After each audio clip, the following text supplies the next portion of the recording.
네, 권위와 격식에서 벗어난 문재인 대통령의 소탈한 행보가 연일 화제입니다. 관저에서 집무실로 걸어서 출근하는 화면이 잡혔는가 하면 초등학생들 앞에서 정책 발표를 하기도 했죠. 자, 이런 가운데 문재인 대통령은 취임 직후부터 업무 지시라는 특유의 국정 운영 방식을 활용해서 대선 공약을 이행하고 있습니다. 업무 지시 4호까지 공개하면서 국정 개혁을 위한 속도전에 나선 모습인데요. 양지열 변호사 그리고 최영일 시사평론가와 함께 관련 얘기 나눠보겠습니다. 두 분 안녕하십니까? 네, 안녕하세요. 예. 자, 우선 인선 얘기부터 잠깐 하면 네. 청와대 첫 번째 대변인이 누가 될까 관심이었는데 네네. 자, 박수현 전 의원이 임명이 됐습니다. 네. 오늘 첫 일성으로 이제 대변인의 역할은 듣는 것에 있다 이런 얘기를 했어요. 네, 아주 좋은 얘기고요. 지난 밤에 이게 소식이 전해졌죠, 늦게. 예. 저는 아주 좋은 인선이다. 왜 이 대변인을 보통 처음에 임명을 하는 경우가 많았는데 홍보수석, 지금 이제 국민소통수석으로 이름이 바뀌었는데 이 발표를 직접 하고 윤영찬 수석이죠. 예. 왜 대변인을 뽑지 않는가? 근데 대변인의 고심을 한 느낌이에요. 근데 대변인이 우선 어제 이 소식의 파격이었던 것은 당내 대탕평 시그널이다. 왜냐하면 이제 박수현 의원이 내부 경선 아주 치열할 때 안희정 캠프였었죠. 네, 안희정 캠프였습니다. 그래서 사실은 이 방송에 나와서도 안희정 이제 후보의 강점에 대해서 많이 어필을 하고 그러다 보니까 이미지가 경선 과정에 안희정의 사람, 안희정맨 이렇게 굳어지잖아요. 특별히 이제 대변 역할하면 더더욱 그렇습니다. 그러다 보니까 이제 과연 기용될 것인가? 기용됐는데 기용하고 나니까 아주 좋고 무난한 인사예요. 왜냐하면 민주당 내에서도 워낙 젠틀맨이에요. 반듯한 인물이거든요. 예. 그리고 정말 노력하고 부지런한 분인데 대변인의 일성이 듣는 것이 대변인의 역할이다. 우선은 뭐 컨셉도 아주 좋고요. 예. 제가 보기에는 아주 이 장수 대변인으로 잘해 나갈 것으로 기대를 해봅니다. 예. 안희정 지사가 직접 요청을 했다고도 하더라고요. 그렇죠. 안전지사가 이제 본인의 사람이라서 그랬다라기보다는 말씀하신 것처럼 탕평과 관련한 부분이기도 했고요. 또 저는 이제 본인이 말씀을 하시기에 취임 일성으로 듣는 대변인이라는 얘기를 하셨는데 평소에도 그래요. 이런 토론 자리에서 방송을 같이 몇 번 해본 적이 있었고 뭐 최근에도 뵌 적이 있었는데 우리 이게 방송에서 나와서 말씀을 하시는 분들 중에서도 평소에도 말씀을 잘하시고 우리 최영일 평론가 같은 경우도 워낙 말씀을 잘하시기도 하죠. 또 말씀을 많이 하시거든요. 방송하지 않고 바깥에 있었을 때도 그 얘기를 하실 줄 알았어요. 근데 이제 박수현 대변인 같은 경우에는 부로 대기실 같은 데 이런 데 있으시면 거의 들으세요. 맞아요. 말씀을 잘 안 하시고 들으시고 꼭 필요한 부분이 있을 때만 나서서 말씀을 하시고 이 부분에 수정을 해야 된다 이런 스타일이고 저런 어떤 그 타입이 필요한 시점인 게 사실 대통령이 이제는 직접 많이 나서시지 않습니까? 현장에서 가서 얘기도 하고 그러면 과거보다 대변인을 통해서 듣는 얘기보다 대통령을 통해서 직접 듣는 얘기가 많아질 겁니다. 그러면 대변인 같은 경우는 오히려 언론들과의 관계에서 대통령이 이런 말씀을 하셨는데 거기에 어떤 숨은 얘기가 있는 건 뭐 있냐, 우리가 놓친 건 뭐 있냐 이런 역할들이 더 중요할 것인데 그 시점에서 국정이 원활하게 돌아갈 수 있도록 백브리핑이라고 하죠. 그런 것들에 있어서 오히려 강점을 많이 가지신 분이라서 그게 앞으로 문재인 대통령의 국정, 청와대 운영과 관련해서 큰 도움을 주실 그런 타입이라고 보입니다.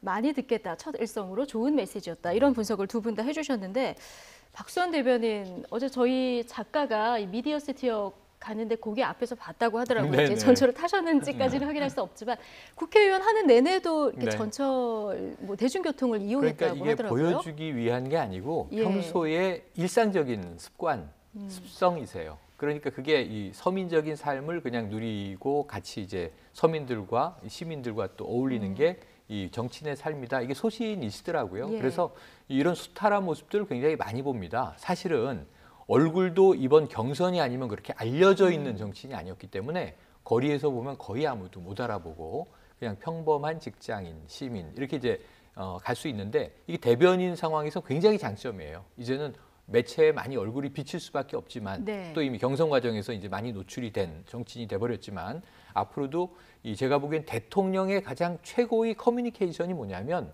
지금 대통령의 입, 대통령의 말 이거보다는 문재인 대통령은 지금 최대한의 스킨십을 아이들과 또는 이제 뭐 사회적 약자들과 비정규직들과 하는 행보를 보이고 있기 때문에 대변인 입장에서도 말과 글로만 언론 관계를 하기는 어려울 것이고요. 본인도 대통령과 같은 결의 생활, 라이프 스타일을 보여줘야 되는 게 또 대변인의 역할입니다. 왜냐하면 대통령을 닮아가야 되거든요. 그런 측면에서는 박수현 대변인이 정말 이 물 같은 느낌으로 이 문재인 대통령을 잘 수행하면서 대통령의 또 하나의 입, 또 하나의 얼굴, 뭐 또 하나의 이제 자아의 모습을 언론에 비춰줄 수 예. 있는 모습이라는 점에서 대변인이 보통 이 굉장히 개성이 강하면 안 되거든요. 우리가 대변인 하면 머리에 딱 떠오르는 게 누구냐 하면 지난 정권에서는 윤창중 대변인이 초대 대변인이에요. 네. 그런데 이게 대통령의 어찌 보면은 그 위신에 먹칠을 한 사례가 되지 않았습니까? 당시의 사건을 이제 돌이켜 보건데 그런 면에서는 가장 무난한 인사가 좋은 인사다라는 점에서 이번 인사는 일단 시작은 좋다 이렇게 평가해 보겠습니다. 대통령과 함께 국민들과 가깝게 스킨십하는 그런 대변인의 역할을 좀 기대를 해보고요. 지금 문재인 정부 인사 코드를 두고 서시오 이런 말이 또 등장을 했더라고요. 서울시 시민단체 50대라는 말도 있는데 지금 친문계 인사들은 특히 눈에 안 띄고 오늘 그 문재인 대통령의 복심이라고 불렸었던 양정철 전 비서관까지도 공식적으로 나는 이선 후퇴한다 선언을 했어요. 사실 양정철 비서관 같은 경우에는 문재인 대통령이 사석에서는 양비라고 이렇게 양비, 별명처럼 부르기도 할 정도로 굉장히 두 분이 가까운 자리이고 거의 15년 가까이를 모셨다라고 합니다. 그러니까 정치의 입문 과정에서부터 당선이 되기까지 가장 큰 노력을 했던 분이고 또 반면으로는 정치권에서 끊임없이 문재인 대통령에 대해서 후보 시절에 정치인 시절에 공격을 할 때마다 나오는 이름이 양정철 비서관이었어요. 아시는 분들은 다 아시지만 저거는 다 양정철 비서관이 저렇게 기획을 한 것이다. 또 이른바 친문 패권주의랑 공격을 할 때도 양정철 비서관의 이름이 빠짐없이 나와서 개인적으로 참 억울하실 것 같은 그런 분이었는데 그리고 그렇게 당선이 되자마자 언론에서도 최소한 청와대의 총무비서관은 양정철 비서관일 거다. 그만큼 대통령의 마음을 잘 헤아리는 사람이 어디 있느냐라고 했는데 그냥 이 선에서 물러난 정도가 아니라 아예 국내를 떠나시겠다는 결심을 밝히셨죠. 네. SNS도 굉장히 장문의 길을 올렸고 대통령의 국정 수행을 누구보다도 바랬던 사람으로서 정말 크나큰 희생을 한 모범 사례라고 저는 봅니다. 지난 정권에서 비서관이라는 이름을 우리가 얼마나 많이 들었습니까? 정말 왜 저분들의 이름을 저렇게까지 국민들이 못이 박히게 들어야지 할 정도로 문고리니 십상시니 이런 얘기를 들었었는데 그런 것의 어떤 빌미 자체를 아예 끊어버렸던 백의종군 선언이라고 저는 평가하고 싶습니다. 예, 조금 전에 저희가 그래픽으로 보여드렸었는데요. 이선 후퇴를 하면서 한 편의 시로 심경을 대변을 했어요. 맞습니다. 지금 나온 뭐 아까 보신 그대로인데요. 자신의 마음 이 세상에는 흘러야 할 낮은 데가 끝끝내 있다. 저게 이 고 노무현 대통령의 말하고도 연결이 되는 거예요. 결국 이제 이 민심이라고 하는 것, 이 국민의 바다, 사람들의 바다는 이 강으로 흘러 모여서 바다로 흘러간다. 그래서 이 낮은 곳, 바다 이런 표현들을 어찌 보면 친노 인사들이 참 많이 써요. 근데 저 시 자체도 같은 맥락으로 하늘도 구름도 다 등지고 이제 낮은 곳으로 점점 낮아지겠다는 얘기인데 아까 이게 이 정치에 참여하지 않겠다. 말하자면 어찌 보면 정계 은퇴 같은 느낌도 있지만 가장 적절한 표현은 백의 종군인 것 같아요. 뉴질랜드로 이제 출국한다는 얘기가 나왔으니까. 그런데 여기서 지켜볼 대목이 있습니다. 지금 문재인 정부 초기예요. 우리가 측근이라고 하는 사람들은 어떤 때 다시 등장하냐면 지금 완전히 끝이 아니고 문재인 정부가 5년을 앞으로 흘러가야 되지 않습니까? 위기 국면이 오면 측근은 나타나요. 왜냐하면 가장 가깝고 마음을 헤아릴 수 있는 사람들이 좋은 의미에서 뭉치면 위기를 타개하는 힘이 되는 것이고 나쁜 의미에서는 이제 불신의 이 관계들이 많아지게 되면 결국은 또 측근 인사를 하게 되는 것이어서 양정철 지금 전 비서관이 돌아오느냐 마느냐가 문재인 정부가 순항을 하느냐 아니냐의 또 하나의 시금석이 되거든요. 그러니까 오랫동안 양정철 전 비서관이 지금 이제 은퇴 선언이 된 마당이니까 참여하지 않겠다라고 했으니까 이 기조가 쭉 이어진다면 문재인 대통령, 문재인 정부가 성공하고 있다는 하나의 작은 신호가 될 수도 있어요. 그런데 이제 문재인 대통령은 프레임에 걸려서 아까 말씀하신 친문 패권주의 프레임에 걸려서 참 아까운 인재를 하나 놓친다라는 생각이 또 들 거예요. 눈물을 보였다는 후문도 보도되고 있습니다. 어제 저녁을 함께 했는데 문재인 대통령이 이제 눈물까지 보였다 이런 소식도 전해졌습니다. 그럼에도 불구하고 떠나보실 수 있는 문재인 대통령이 정말 대단하다라고 생각을 합니다. 그러니까 오히려 후보 시절에 그런 말씀들을 하세요. 후보 시절에는 워낙 대세론이라는 것을 수성하기 위해서 그런지 좀 단호하고 강단 있는 모습을 못 보여줬었는데 막상 대통령이 되고 나서는 더 단호해진 느낌이다라는 평가들을 하고 있는 게 저기서도 나오는 게 강행하려면 강행하실 수도 있었던 거거든요. 근데 이게 문재인 대통령이 워낙 원칙주의자이고 지난 뭐 정치인으로서 청와대 과거에 노무현 전 대통령을 모셨을 때에도 주변 사람들과 어떤 이만큼의 인연, 사적인 인연을 가지고 얽매이지 않았다라는 게 많이 알려지지 않습니까? 그런 어떤 평가가 자신의 최측근에게마저도 할 수 있었다. 그리고 그 사람의 뜻을 존중해 줬었고 없이도 그러니까 그런 어느 정말 내 복심을 알아줄 수 있는 사람이 없더라도 원칙을 가지고 해나간다면 국정을 운영할 수 있다라는 또 자신감에 물론 정권 초기이기도 하지만 그런 표출이기도 합니다. 네.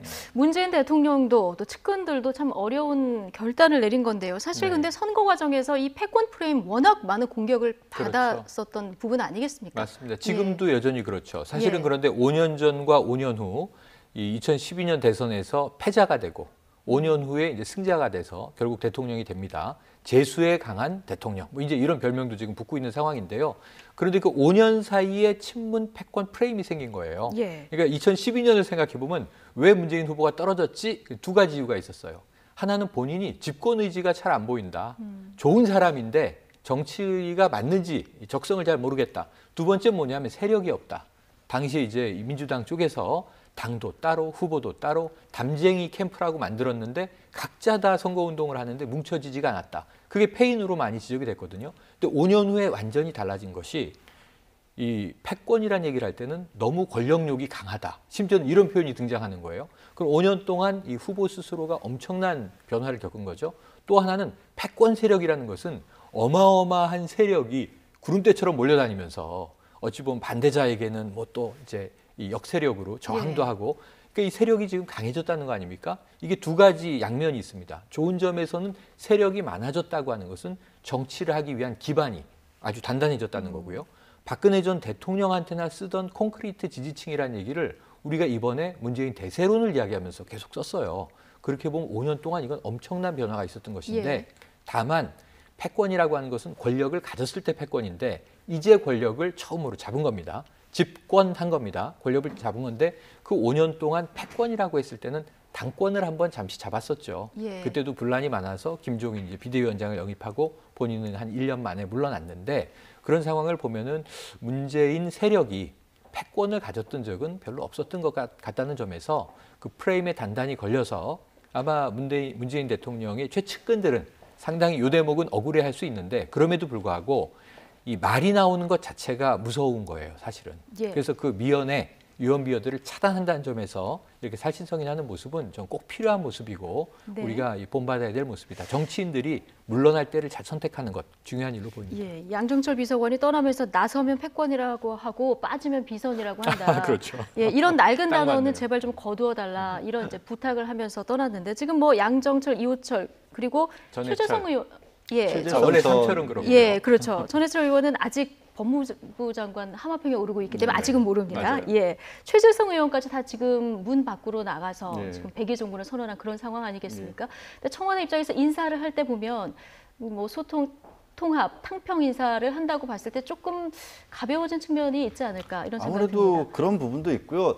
우리가 이런 얘기도 많이 합니다. 기업도 그렇고 정치도 그렇고요. 그 각 단계에 오를 때마다 필요한 인사는 따로 있다. 주변에 모아야 될 사람들이 따로 있고 해야 할 역할이 달라지기 때문에 그냥 정치인으로서 집권하기 위해서 필요한 인사가 있는 거고 그 다음에 운영을 하기 위한 필요한 인사가 있는 거고 그래서 이제 박 전 대통령에 대한 비유를 계속해서 얘기를 할 수밖에 예. 없는 게 정치권에 있었을 때 국회의원으로서 도움을 받을 수 있는 사람들과 그 사람들이 볼 수 있는 역량이라는 게 있고 그다음에 대통령이 집권한 뒤에 어떤 사람들이 나라 전체를 보면서 그림을 그릴 수 있는가를 봐야 됐을 때 그건 확실히 차별성을 가져야 네. 되는데 박 전 대통령 그걸 못 가졌다. 그렇기 때문에 국정 운영에 큰 어떻게 보면은 장애가 됐다는 거고요.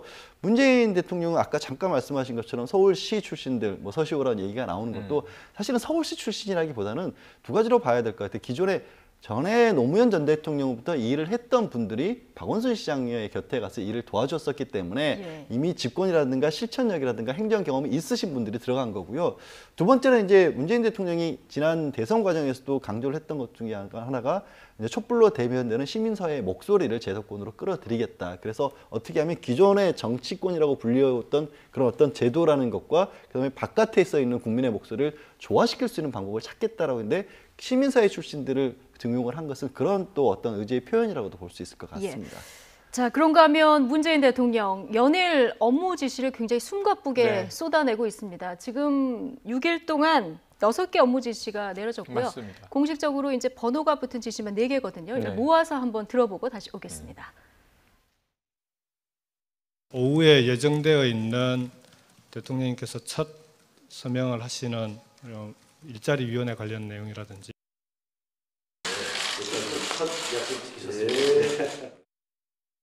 제37주년 5.18 기념식에서 님을 위한 행진곡 제창 업무 지시에 서명하셨습니다.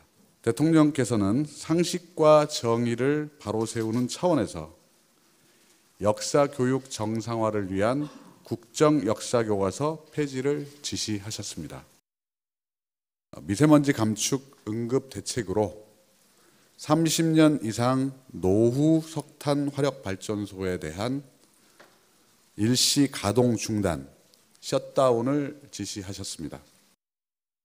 스승의 날을 맞아 세월호 참사로 사망한 기간제 교사 2인이 순직을 인정하는 절차를 진행할 것을 지시하셨습니다.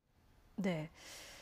자, 구체적으로 짚어보면 지금 공식적인 업무 지시가 이제 1호부터 4호까지 네. 보면 1호가 일자리 창출, 그렇죠. 2호가 국정교과서 폐지하고 임을 위한 행진곡 제창, 네. 그리고 3호가 지금 미세먼지 대책이고요. 네.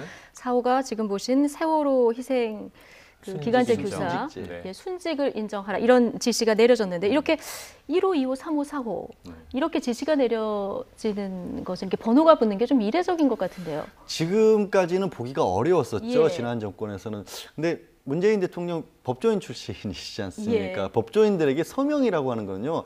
그만큼 내가 다 책임을 지겠다라는 게 어떻게 보면 이렇게 뼈에 새겨져 있는 겁니다. 예. 우리는 함부로 서명하지 않는다라고 하는 게 어떻게 보면 법조인들은 거의 뭐 원칙처럼 돼 있는 거거든요. 예. 그거를 번호까지 매겨가면서 저렇게 업무 지시를 하신다는 건 그 전에 예를 들어서 대통령이 뭔가 나의 의중을 헤아려 달라는 식으로 불투명하게 말로 한마디 던지고 나면 그다음부터 수석들이나 비서관들이나 관계부처 장관들이 알아서 어떻게 보면 따라야 했던 그런 것들. 그러고 나서는 예를 들어서 어떤 구두로 지시를 한다가 이런 부분들을 없애고 선명하게 투명하게 대신 확실하게 대통령으로 책임을 지겠다라는 그런 네. 모습을 보여주고 계신 것 같고요. 일각에서는 야권에서는 벌써 이제 아니 대통령이 앉자마자 국회와 협의도 없이 저런 부분들을 중요한 부분에 해당하는 것인데 어떻게 밀어붙이느냐라는 지적도 하지만 그런데 지금 나오는 것들은 대통령의 권한 범위 내에서 충분히 하실 수 있는 일들이고요. 대표적으로 국정교과서 이런 문제 같은 경우에는 지난 정권에서 많은 국민들이 실제로 현장에서는 아무도 안 받아들이는 교과서를 대통령이 대통령령으로 비정상적으로 밀어붙였던 것들이거든요. 네. 그런 비정상적인 것들 대통령이 할 수 있었던 것들을 지금 돌려놓는 거기 때문에 저런 부분에 있어서는 야권에서 그거를 그 대통령이 일방적이라고 지시할 만한 문제는 아닌 것으로 보입니다. 예. 어쨌든 초반부터 굉장히 속도를 네. 내면서 지금 지시가 내려지고 맞습니다. 있고 추진이 되고 있는데요. 이거 어떻게 볼 수 있을까요? 평균 하루 하나꼴인데 예. 자, 대통령의 권한은 굉장히 막강합니다. 우리가 알고 있다시피 물론 국회에서 법제화해야 되는 부분을 대통령이 말을 한마디 했다고 해서 바로 시행되기는 쉽지 않아요. 아주 이 큰 사안들, 아젠다라고 우리가 부르는 정책 과제들은 국회 논의를 거쳐야 되는 게 많은데 그럼에도 불구하고 대통령의 말 한마디로 치유될 수 있는 사회적 사각지대가 또 많은 것도 사실이에요. 정부 행정부가 움직이기만 해도 훨씬 나아지는 대목들. 그럼 대통령이 내가 하루에 좋은 일을 한 가지씩 해야지. 우리 자녀들한테 얘기하잖아요. 일일일선 하루에 네. 착한 일 하나 해라. 그러면 대통령이 내가 하루에 좋은 업무 지시를 하나씩 해야지. 그러고 이제 만약 1년에 한 300개 업무 지시를 한다고 치면 예. 지금 이 문재인 대통령 퇴임 시기에는 우리가 한 1,500호 정도의 업무 지시를 보게 되거든요. 근데 여기서 두 가지 의미가 있어요. 하나는 굉장히 좀 모범적이라고 보는 것은 대통령의 업무 지시는 문서로 하는 게 맞습니다. 네. 말을 하고 나서 방송에 나갔지, 뭐 녹취가 됐겠지, 비서관이 수첩에 받아 적었겠지 이렇게 되는 게 아니고 문서 기록으로 남아야 돼요. 좀 체계적으로요? 네. 그럼 1호부터 아까 말씀드린 대로 1,500호까지 업무 지시를 하고 나간 대통령의 업무 지시가 한 묶음이 나왔을 때 첫날부터 그걸 보면 네. 순서와 시기에 따라서 이 대통령의 국정 철학이 뭔지가 나중에 확인될 수 있거든요. 이런 문서를 남기고 차기 대통령에게 인수인계를 해야 돼요. 그런데 이제 지난 정부에서는 지금 청와대에 남아있는 받아볼 현안 게 문건이 없다면서요? 없다는 게 예. 문제인데 이게 우선 문서로 반드시 남겨라. 형식적으로 아주 중요한 거고 그 내용상 봤을 때 국민이 공감할 수 있는 거냐. 사실 우리 국민들 지금 막 업무 지시 1호, 2호, 3호, 4호 다 지금 따뜻하고 훈훈한 내용인데 10호 지나가면 이제 잘 주목하기 어렵습니다. 예. 이 국회도 이제 우리가 돌아봐야 되거든요. 그럼에도 불구하고 문재인 대통령이 지치지 않고 하루에 착한 일 하나 한다 하는 생각으로 국민들과 직결돼 있는 민생 문제에서 네. 하루 하나씩의 업무 지시를 하고 그것을 반드시 챙겨서 예. 진행됐는지 이루어졌는지 안 됐다면 왜 안 됐는지 개선점을 내릴 수 있다면 그것만으로도 대통령의 업무를 국민들이 체감할 수 있는 아주 좋은 하나의 새로운 예. 대통령의 그리고 이 습관이 사실 만들어지는 거죠. 예, 지금 국정 초반이기 때문에 이렇게 좀 밀어붙일 수 있는 어떤 힘도 그렇죠. 있는 거 아니겠습니까? 네, 그렇죠. 그런 부분도 있고 이제 지난 말씀하신 것처럼 대통령 당선 때 말고 최근에 여론조사를 다시 한 게 대통령이 얼마나 일을 잘하실 것 같다라는 그런 네. 여론조사를 했었을 때 상당히 많은 국민들이 지지를 보내고 있지 않습니까? 심지어 이제 유일하게 1위를 놓쳤던 대구 경북 지역에서조차도 문재인 대통령이 보내고 있는 지지가 굉장히 많다고 하니까 그런 부분들이 동력이 돼서 이렇게 시행을 할 수도 있을 거고요. 거기서 나올 수 있는 게 바로 그거죠. 최영일 평론가가 지적하신 것처럼 지금은 관심이 집중돼 있지만 앞으로는 어떻게 할 것인가. 결국에 지금의 이렇게 속도를 빨리 내는 것 자체가 어떻게 보면 앞으로의 5년의 동력을 지금 마련한다고 저는 평가를 해야 할 것 같습니다. 지금 초반에 하고 있는 것들이 국민들께 좋은 평가를 받고 잘한다는 평가를 받아야 앞으로 계속해서 더 나아갈 힘이 것이고 실리고요. 또 예. 이제 정말로 대통령이 단독적으로 결정할 수 없는 사안들, 국회를 통해서 협치를 통해서 여소야대 전국에서 풀어나가야 될 거에 대한 동력을 여기서 만들지 않으면 국회에 나와서 말도 못하는 거고 국회에서 얘기를 했을 때 국민들이 또 국회에 힘을 안 실어주는 거거든요. 그런 부분들까지 다 포함한 포석이라고 해야죠. 예. 자, 여러 가지 그 지시 내용 가운데 이 4호 업무 지시 때문에 어제 스승의 날이었는데 이 스승의 날이 좀 더 의미 있게 됐어요. 맞습니다. 예. 저는 이게 이 뉴스를 보고 말이죠. 아직도 이분들이 순직 인정이 안 됐단 말이야. 다수 국민이 저같이 모르셨을 그렇죠. 거예요. 예. 그런데 세월호 참사 때 안타깝게 아이들과 함께 물속에서 나오지 못한 이 선생님들, 김초원 선생님, 이지혜 선생님, 예. 이분들이 그때도 기간제 교사다. 네. 하지만 의인이다. 우리가 의인이라고 보도에서 눈물 흘리면서 얘기를 했고요. 국민들 다 가슴 아파했고, 그러면 이게 의사자로 지정돼야 한다. 이런 얘기들이 당시에 많이 나왔는데 상식적으로 이렇게 네. 지정해야 된다는 얘기가 있었는데 인사혁신처에서는 공무원이 아니라서 순직 처리가 힘들다. 아니 그래서 이런 이유를 그때 계속 들었던 거죠. 검토하겠다, 긍정적으로 검토한다, 적극적으로 검토한다까지는 당시에 보도가 나왔어요. 그럼 당연히 국민들은 이제 시간이 흘러서 잊고 다른 뉴스, 다른 보도들을 보다가 그분들은 당연히 순직 처리됐겠지, 예. 의사자 인정됐겠지, 가족들이 작은 위로를 받았겠지. 예, 아마 그렇게 생각하신 국민들이 꽤 이 많았을 사안을 겁니다. 보고 대통령의 업무 지시를 보고 순직이 아니었다. 여기 더 놀랬고요. 그다음에 그 부모님들이, 유가족들이 3년 동안 마음고생을 해왔다는 네. 것에 두 번째 놀랍니다. 아니 여기에 대해서는 정말 국가가 뭔가 이게 배상 보상으로 될 문제가 아니잖아요. 이 26살의 김초원 선생님이고요. 31살의 이지혜 선생님인데 그 꽃다운 나이에 아이들을 위해서 교사의 귀감을 보이고 생명을 바친 거예요. 그럼 여기서 우리 사회 공동체, 국가가 어떤 예를 표했는가. 근데 그 부모들은 가슴 아파하다가 문재인 후보 시절에 연락이 닿아서 이런 이제 민원을 이야기했더니 내가 꼭 이루겠다라고 네. 했는데 생각보다 대통령 취임하고 빨리 이 문제를 처리해 주셔서 너무 감사하다고 아버지가 눈물을 흘리시지 않습니까? 그 대목을 보고는 우리가 그동안 또 방치하고 있었던 영역이 또 있었구나. 아마 대통령이 몇 번째 업무 지시가 될지 모르지만 예. 자, 소방관들이 화재 속에 목숨 걸고 뛰어들어가는데 장갑을 자비로 산다고 합니다. 국가가 장갑 지급하세요. 이런 업무 지시하면 그때 국민들 또 놀라죠. 그럼 지금까지 저런 거란 말이야? 없었단 말이야. 예. 소방관이 국가직 공무원이 아니었단 말이야? 뭐 이런 거에 놀라게 되거든요. 이런 일이 산적해 있는데 대통령이 한 1,500개 속 시원하게 처리해 줄 거 업무 리스트가 만들어져 나갔으면 하는 바람입니다. 예.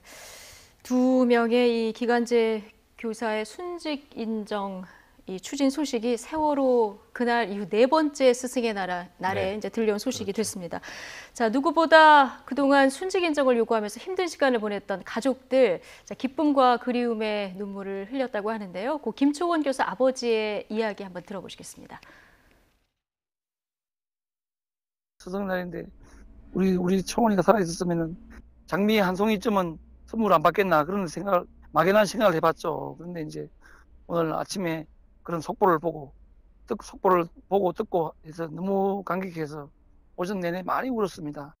대통령께서 지시한 그 이제 보고 이제는 빛이 보이기 시작했죠. 이제는 이제 조금 시일이 걸리더라도 이제는 좋은 결과가 나오지 않을까 그렇게 생각합니다. 기자님은 전화 오기 전에 조금 전에 대통령께서 전화를 금방 주셨어요.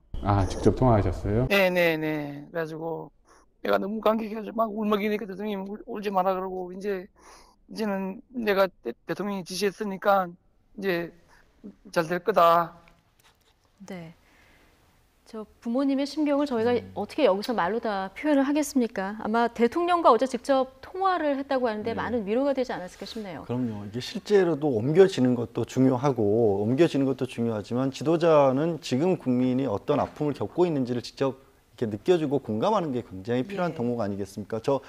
고 김초원 선생님 같은 경우는 생일도 4월 16일이셨다고 합니다. 그리고 돌아가셨을 때도 학생들을 구하다가 돌아가셨고 학생들이 굉장히 따르는 선생님이어서 발견 당시에도 학생들로부터 받은 액세서리 같은 것을 하고 있었다고 하고요. 이 말씀 드리는 이유는 다른 게 아니라 선생님이었잖아요. 그러니까 그렇죠. 같은 일을 하고 같은 대우를 받는 게 마땅한 선생님이었는데도 지난 3년 동안 학생들을 위해서 목숨을 바쳤는데도 선생님으로 인정을 못 받은 거 아니겠습니까? 저게 문재인 대통령이 비정규직을 찾아가서 했던 것과 똑같은 겁니다. 같은 일을 받는데 왜 같은 대우를 못 받느냐. 지극히 상식적인 거 아니겠어요? 그게 법과 절차가 복잡하고 법이 이래서는 안 되고 이렇게 되면 법이 잘못된 거거든요. 그 잘못된 부분을 되돌려 나라는 것을 국민과 함께 공감하면서 바꾸는 일을 해나가겠다는 그 의지의 표명인 거죠. 예. 어제 문 대통령도 스승의 날을 맞아서 네. 고등학교 은사님한테 전화를 했다가 바쁜데 전화했다고 야단을 맞았다는 또 네. 소식도 전해졌는데 이 은사님하고 좀 일화가 좀 있는 것 일화가 같아요. 많아요. 예. 이희문 굉장히 선생님이신데 많습니다. 예. 8순이 넘으셨더군요. 예. 그런데 아직 정정하신 것 같은 게 아주 속 시원하게 대통령을 야단치셨어요. 뭐냐면 혼나신 건데 대통령이 이 스승의 날이라고 전화를 걸었더니 처음에는 비서실이 연결했겠죠. 전화를 안 받으시더랍니다. 그래서 이제 이 졸업 후에도 고등학교 때 은사님인데 네. 연락을 간간히 주고 받았나 봐요. 또 같은 경남고에 19회 선배기도 해요. 아, 그러니까 출신 고등학교의 선배면서 예. 또 스승이신 거죠. 이 핸드폰 번호를 이미 알고 있었고 핸드폰으로 전화를 드렸더니 받아서 야단을 친 것이 공무도 바쁜데 지금 전화할 시간이 어디 있어? 이렇게 야단을 치셨다는 예. 건데 이게 굉장히 그 사제간의 훈훈함이 느껴지는 거고요. 이 문재인 대통령 그 성장기 젊은 시절에 회고해 보면 집도 가난하고 너무 힘들고 해서 좀 삐뚤어졌었다라는 이 대목들이 나와요. 그게 요때예요. 아. 그러니까 이제 고등학교 때 봄 소풍을 가서 친구들하고 술을 마신 겁니다. 고등학생이 이제 술 마시면 안 되잖아요. 그런데 그 중에 한 친구가 너무 많이 먹고 만취가 된 거예요. 예. 친구가요. 네, 친구가. 예. 근데 이제 같은 친구들이 혼자 마셨을 것 같진 않은데 나눠 마셨을 것 같은데 문재인 학생이 이희문 선생님한테 달려가서 자 지금 저희가 술을 좀 마셨는데 친구 하나가 지금 완전히 만취가 돼서 쓰러졌다. 그래서 제가 좀 빨리 병원 가야 병원으로 된다. 좀 예. 가겠다. 들쳐업고 이제 가는데 그 이후로 이희문 선생님이 그 대목을 보통 좀 근엄주의 선생님들은 계속 야단칠 텐데 농담으로 언제 막걸리나 같이 할까? 이렇게 눈이 마주치면 얘기를 해서 학생은 얼마나 좀 무안해하면서도 선생님의 이 농담 한마디에 그 정, 친밀감 이런 걸 느꼈을 예. 것 같은데 이 생물 선생님이셨다고 해요. 네. 아마 이제 이런 인연으로 졸업 후에도 많이 이제 이 스승의 날 되면 인사드리고 아마 연락이 오갔던 것 같습니다. 80이 넘은 지금까지도 네. 그래서 인연을 이어오고 또 아마 계속 스승의 날마다 전화를 대통령직을 드리고. 하시는 와중에 스승의 날마다 계속 야단치시지 않을까. 네. 5번의 야단을 보게 될 수 있을 것 같습니다. 그렇군요. 자, 어제 또 하나 미세먼지 대책이 네. 나왔는데 이 미세먼지 대책은 문재인 일본가의 최고 인기 정책이기도 하지 않았습니까?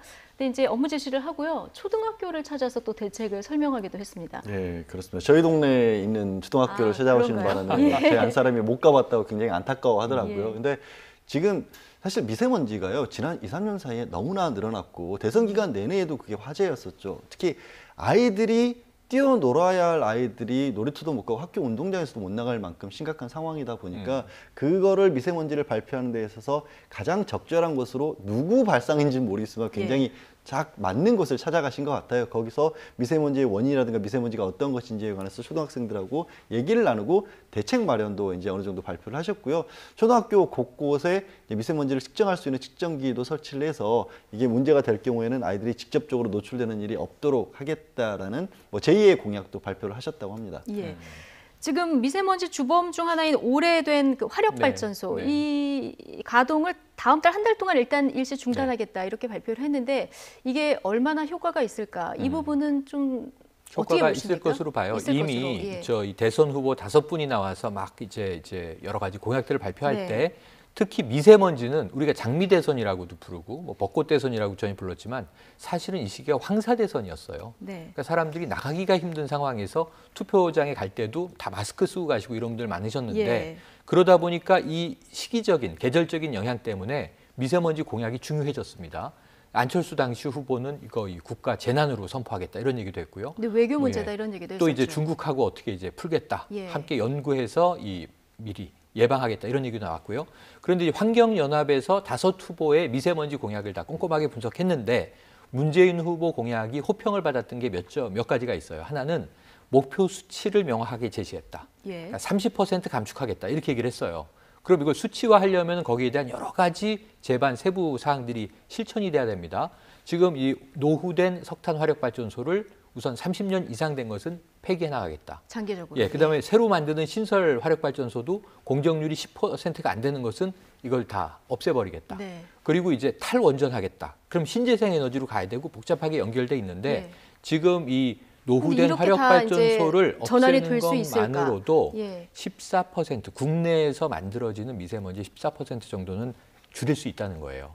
그러니까 이것을 하나하나 실천해 나가야 되거든요. 그 예. 첫 번째 실천 방안을 초등학교 어린이들 앞에서 이야기를 했는데 좀 굉장히 의미 깊다고 보고 지금 이제 사실 중국에서 날아오는 뭐 이 미세먼지가 전체 국내에서 지금 고통받고 있는 것의 50%다. 아니다, 70, 80%다. 의견이 분분하거든요. 이런 부분은 또 외교적으로도 풀어야 될 대목이기도 합니다. 예. 미세먼지는 국민들이 실생활에서 가장 가깝게 느끼는 문제이기 때문에 그렇죠. 앞으로 이제 좀 더 구체적인 이런 정책들이 나와줬으면 하는 기대가 있고요. 이렇게 앞서 얘기가 나온 것처럼 초등학생들과도 눈을 맞추면서 행보를 이어간 문재인 대통령. 초등학생들의 어제 사인 세례까지 받았다고 하더라고요. 거의 뭐 아이돌급 인기까지 실감을 그렇죠. 했다고 하는데요. 자, 그런데 부인인 김정숙 여사에게도 아이돌 못지않은 사랑을 받고 있는 문 대통령. 자, 어떤 내용일까요? 차현주 앵커가 전해드립니다. 관저에서 집무실로 걸어서 출근하는 대통령과 문 밖까지 나와서 쾌활하게 남편을 배웅하는 영부인. 권위와 격식에서 벗어난 대통령 내외의 행보가 연일 화제입니다. 문재인 대통령 내외의 일상 잠시 한번 엿볼까요?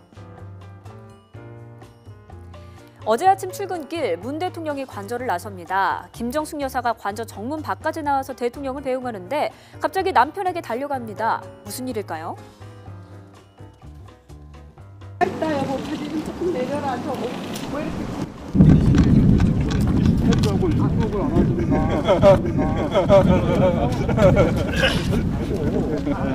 이렇게 가 다녀와 여보 멋지네 당신 최고네.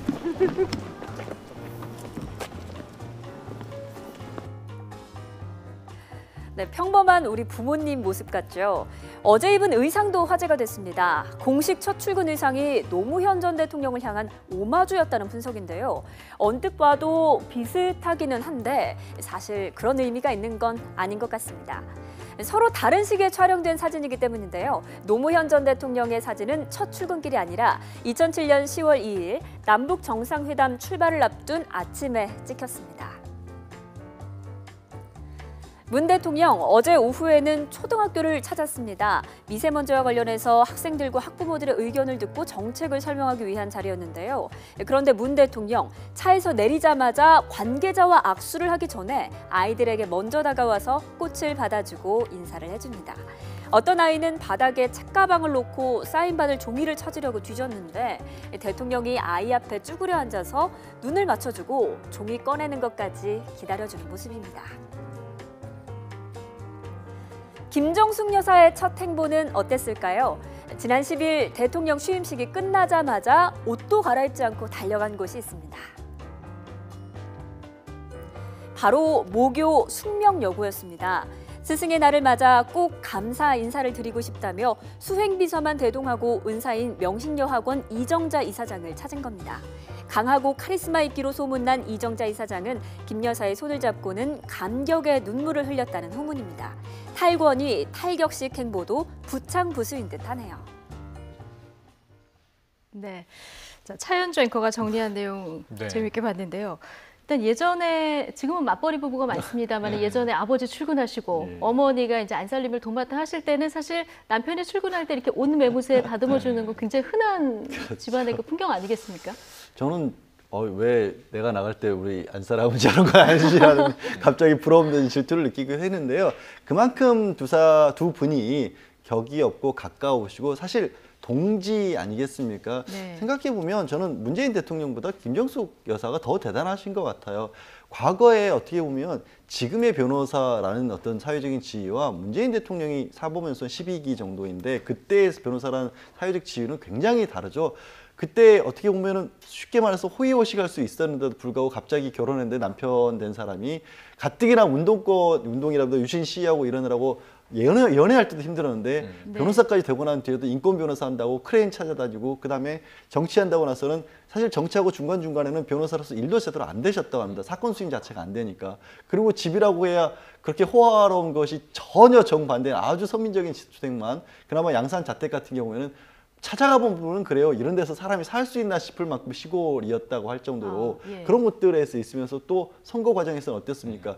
호남 특보로 불릴 만큼 다 정말 호남 지역의 노인정을 안 찾아간 곳이 없다고 하지 않습니까? 그렇게 열심히 도와주셨고 그런데도 또 저렇게 다정한 모습을 유지할 수 있다는 게 저는 저거는 단순한 부부 내지는 단순한 내조의 역할을 넘어서서 인생에 있어서 그야말로 동지의 모습이다라고 예. 봐야겠죠. 지금 그래픽에서 네. 나오는데 여담입니다만 뭐 바지가 너무 짧아요. 이렇게 얘기를 하니까 이게 예, 요즘에 그렇게 유행이네. 이렇게 답변했다고 답변했는데 하더군요. 패션에도 우리 조예가 있으시니까 그럼요.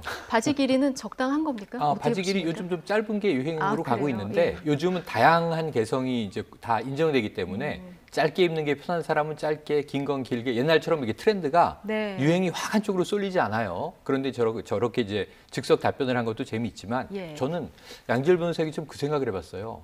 저희 집은 바지를 안 입고 가도 모를 거예요. 아마. 짧으냐 기냐 문제가 아니라 무슨 옷을 입고 출근하는지도 서로 챙겨주기 힘든 세상인데 저는 네. 깜짝 놀란 게 뭐냐면 저 결혼한 지가 저렇게 오래돼서 저 연세에 접어드셨는데 저렇게 금슬이 좋다니. 누가 봐도 닭살 커플이지 않습니까? 굉장히 단란해 네. 보이죠. 그러니까 그 대통령의 가족이 보여주는 저 연출됐다기보다는 평소의 모습 같은 저 자연스러운 모습이잖아요. 저런 네. 모습, 알콩달콩한 부부의 모습이 굉장히 좀 우리나라 청년들에게 나도 저런 가정을 꾸리고 싶다라는 좀 희망을 줄 것 같아요. 네. 그러니까 왜냐하면 지금 정부가 해야 되는 일이 일자리 창출, 그럼 고용 많이 늘리고, 그래서 이제 소득주도 경제 성장하면 그럼 젊은이들에게 결혼도 좀 열심히 해서 가정을 아름답게 꾸미고 자아 실현도 하고 아이들도 많이 낳고 저출산도 넘어가야 되고 이게 다 연결돼 있는 사회 문제잖아요. 그런데 무엇보다도 대통령 내외분 스스로가 저런 삶의 행복한 모습들을 이제 보여주고 있다는 점에서는 참 이게 뭔가 연출하기도 쉽지 않은 그야말로 리얼리티 드라마를 보는 느낌이라 참 훈훈한데 네. 문제는 저런 모습이 좀 오래 유지됐으면 하는 바람이네요. 예, 아마 국민들도 비슷한 생각을 할 수 있을 것 같습니다. 자, 시간이 많이 지나서 이제 정당 이야기로 좀 넘어가겠습니다. 자, 문재인 정부 초기에 이제 여소야대 전국에서 국정을 추진하는 데 있어서 정당 관계가 무엇보다 지금 그렇죠. 중요한 상황 아니겠습니까? 오늘 민주당과 국민의당이 나란히 이제 원내대표 선출을 그렇습니다. 마쳤습니다. 예. 일단 민주당 같은 경우에는 민주당이 네, 우원식 대표가 민주당이 우원식 예. 대표고 국민의당의 김동철 그렇죠. 네. 대표가 선출이 됐는데요. 다른 것보다 말씀하신 것처럼 그동안에 가장 필요할 것으로 알려진 여소야대 정국에서 가장 필요할 것으로 하는 협치를 하기 위해서는 일단 파트너가 있어야 될 거 아니겠습니까? 파트너를 누구로 할 것인지가 왜냐하면 대선 이후에 각 당의 사정들이 굉장히 복잡하기 때문에 민주당이야 그렇다고 치더라도 국민의당 같은 경우는 안철수 후보가 이제 정치도 계속해서 하시겠다고 대통령도 다시 또 도전하시겠다고까지 밝힌 마당에서 앞으로 갈 길들이 바쁘겠지만 대외적으로 봤을 때 국민들의 입장에서 봤을 때 어쨌든 그 각 당들이 안정이 되고 그다음에 이제 대통령이 협치를 통해서 법을 만들고 제도를 바꾸는 일을 해야 되기 때문에 그러한 과정을 거치는 게 필요했었는데 네. 이제 김동철 의원 같은 경우에는 호남 중진이긴 하지만 어쨌든 열린우리당 출신이기도 하시고 예. 그래서 이제 현 정부의 주도적인 인사들과도 사이가 그렇게 나쁘지는 않은 걸로 알려진 분이세요. 그러다 보니까 국민의당이 비록 지난 선거에서는 호남 쪽에서 뭐 상당히 2배 차로 많이 패배를 하기는 했고 또 조금 어렵잖아요. 지금 이제 이낙연 지사까지 예. 이렇게 득용을 시키는 바람에 국민의당의 호남에서 입지가 어떻게 될 것인지가 상당히 관심사긴 한데 그 부분을 좀 뚫고 나갈 수 있는 그래서인지 아마 당선되고서도 바로 이제 협치는 당대당으로 이루어져야 된다는 그런 말씀을 하셨다고 합니다. 예. 지금 국민의당이 선거 이후에 굉장히 좀 위기를 맞고 있습니다. 위기죠. 리얼미터 어제 여론조사 결과 보면은 정당 여론조사에서 네. 지금 4등으로 밀려났죠. 밀려난 거죠. 네. 지금 지금 정의당의 바른정당, 자리를 내줬습니다. 정의당이 8.8%, 예. 지금 국민의당이 8.3% 이렇게 이제 리얼미터 조사로 나왔어요. 대선 이후에 상당히 위축돼 있다. 이것을 이제 타개해야 네. 되는데 지금 정의당이 9.6% 그리고 국민의당이 8.8%. 그러네요. 네. 네. 그리고 이제 바른정당 이 순으로 가고 있는데 지금 문제는 이 비대위원장이에요. 지금 네. 지도부가 총사퇴했잖아요. 지금 이제 그러니까요. 국회는 돌아가야 되고 이제 5월 24, 25일 날 이낙연 총리 후보자 인사청문회도 해야 되고 5월 29일부터는 또 임시국회가 가동됩니다. 그럼 새 정부 들어서 처음으로 이제 법제에 대한 처리들 네. 또 여러 가지 이제 정책적 아젠다에 대한 검토들이 이루어지는데 예. 문제는 문제는 지금 이제 5당 5색을 우리가 지난 대선 과정에서 봤기 때문에 집권당인 더불어민주당은 좀 안정을 빠르게 찾아가고 있어요. 당청 갈등이 있으려나 농공 행상이 있으려나 그랬는데 네. 추미애 대표가 내부 당직 쇄신하면서 딱 당청은 일체다 선언을 했고요. 대통령도 거기에 이제 동의하는 분위기입니다.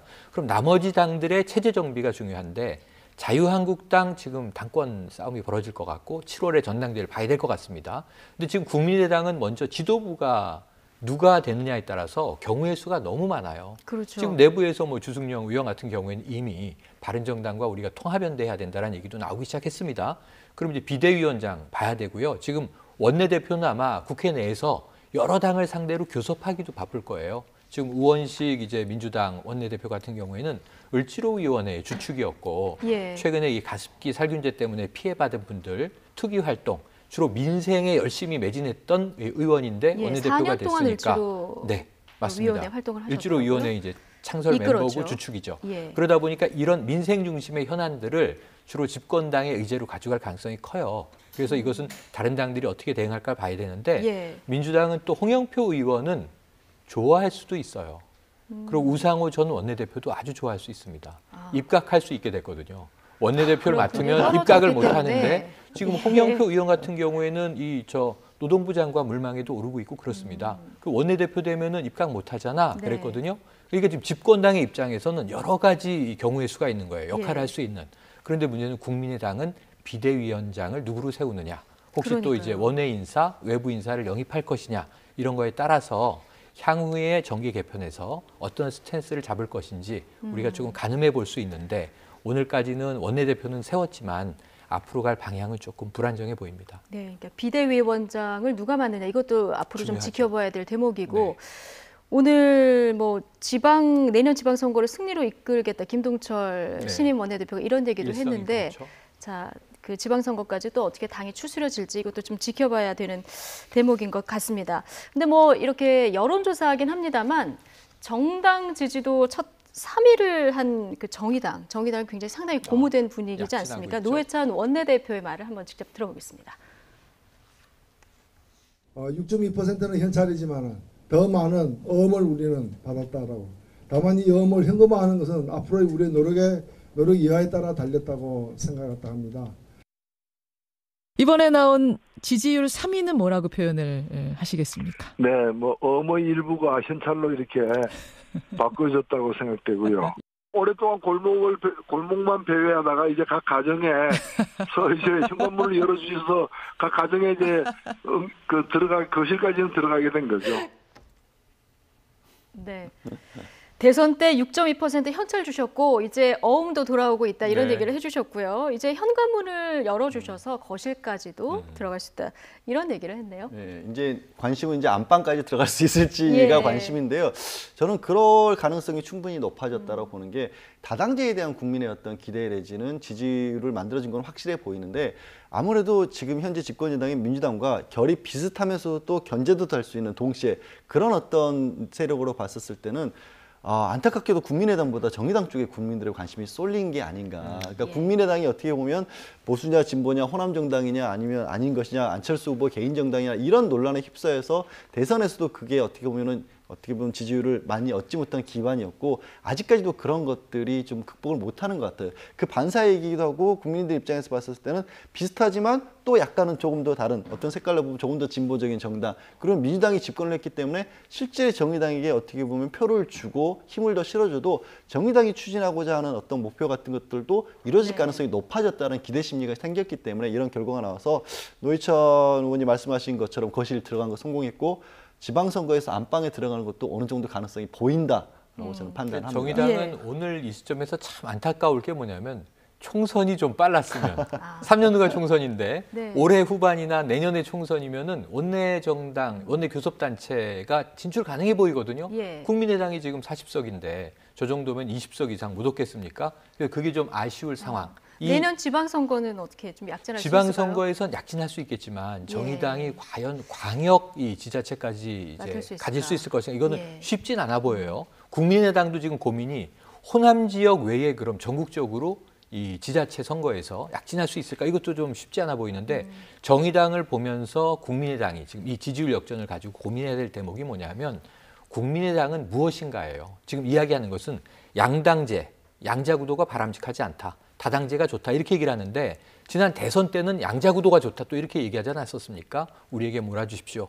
그럼 왜 다당제가 좋으며 다당제에서 국민의당은 무엇인지 정체성과 성격이 이것을 규정하고 국민들에게 좀 열심히 홍보해 나가야 앞으로 살 길이 보일 것이다. 이런 전망이 생각됩니다. 자, 시간이 많이 지났습니다만은 우리 잊혀져 가고 있던 최순실 국정농단 재판 얘기도 조금 하고 지나가겠습니다. 자신 뇌물 재판에서 이제 뜬금없이 문재인 대통령을 언급했다 이런 보도가 있더라고요. 그래서 정말 뜬금없는 표현이긴 한데 무슨 얘기냐면 최순실 씨 지난번 특검 출석하면서 민주주의 특검이 아닙니다 이런 식으로 마치 자신이 정의롭지 못한 어떤 검찰에서 핍박을 받고 있는 그런 것처럼 주장을 하지 않았습니까? 목소리를 높였었습니까? 그 연장선상에서 법정에서 새 대통령도 들어왔고 정말 정의로운 사유가 됐으니까 이젠 나에 대해서 재판이 공정하게 이루어지기를 바란다라고 해서 재판부 입장에서는 정말 뜬금없는 소리인 거죠. 그러면 그동안에 우리가 정권의 눈치를 보느라고 좀 최순실이라는 사람에 대해서 재판을 불공정하게 진행해 왔다는 것이냐라는 식의 얘기를 하는 바람에 또 한 번 법원과 국민들을 황당하게 만들었습니다. 공정하게 재판을 진행해 달라. 이건 뭐 모든 국민들의 바람이기도 합니다. 그런데 지금 구속 기간이 거의 끝나가지 않습니까? 19일까지가 구속 기간이고요. 그렇지만 이제 최순실 씨 같은 경우는 받고 있는 혐의 사실이 워낙 많고 지금은 국정농단과 관련해서 모금 활동이라든가 삼성으로부터 특혜를 받고 있는 부분과 관련해서 재판을 받고 있는데 뇌물죄로 추가 기소를 특검에서 했지 않습니까? 추가 기소한 것에 대해서도 영장을 청구를 했습니다. 그래서 법원이 이 1차 영장 만료 기간이 끝날 즈음에 맞춰서 다시 한번 영장을 발부를 하게 되면 그때부터 6개월입니다. 그렇기 때문에 뭐 최순실 씨 같은 경우는 당분간에 밖에 나와서 불구속 상태에서 재판받는 것은 어려울 겁니다. 그런 불구속 상태에서 재판받는 거는 거의 힘들 것이다. 이렇게 보면 되겠군요.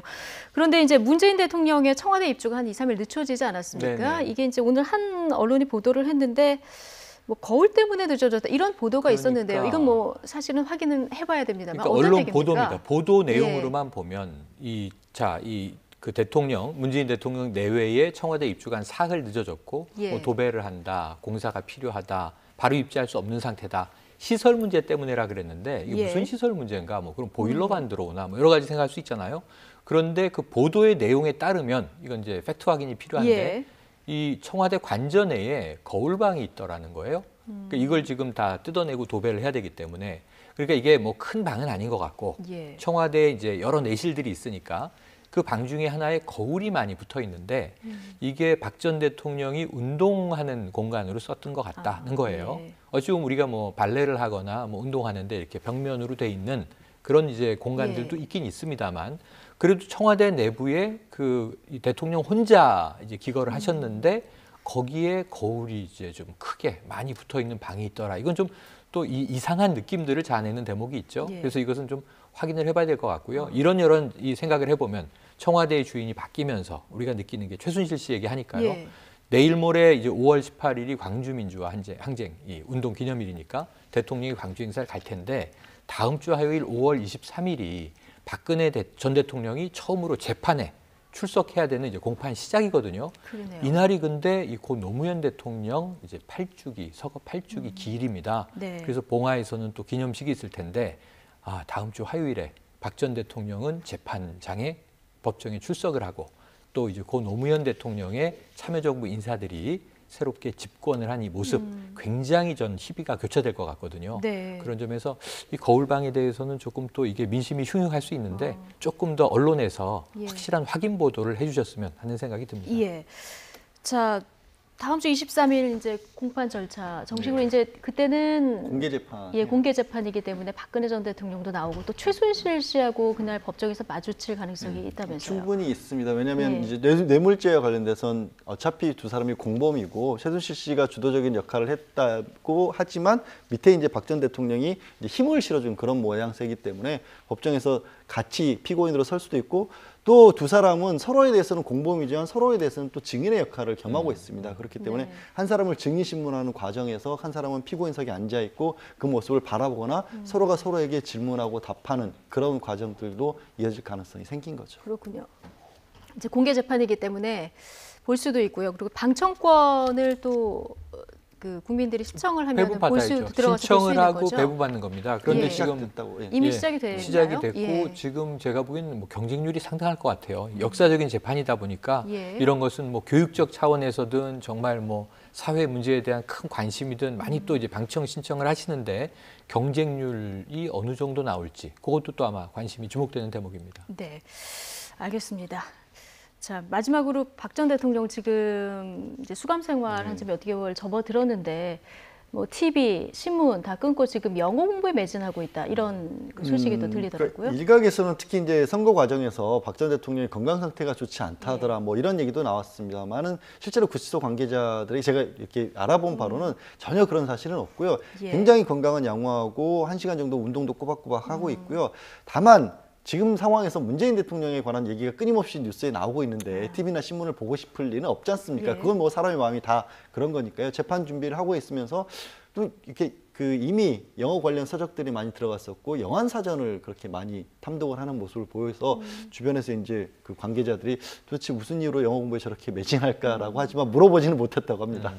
네, 다음 주 재판 23일 재판정에 어떤 모습으로 나와서 또 어떤 얘기를 할지 국민들의 관심 벌써 법정으로 가 있는 것 같습니다. 네. 자, 오늘 얘기 여기까지 듣겠습니다. 양지열 변호사 그리고 최영일 시사평론가와 함께했습니다. 두 분 고맙습니다. 네, 고맙습니다.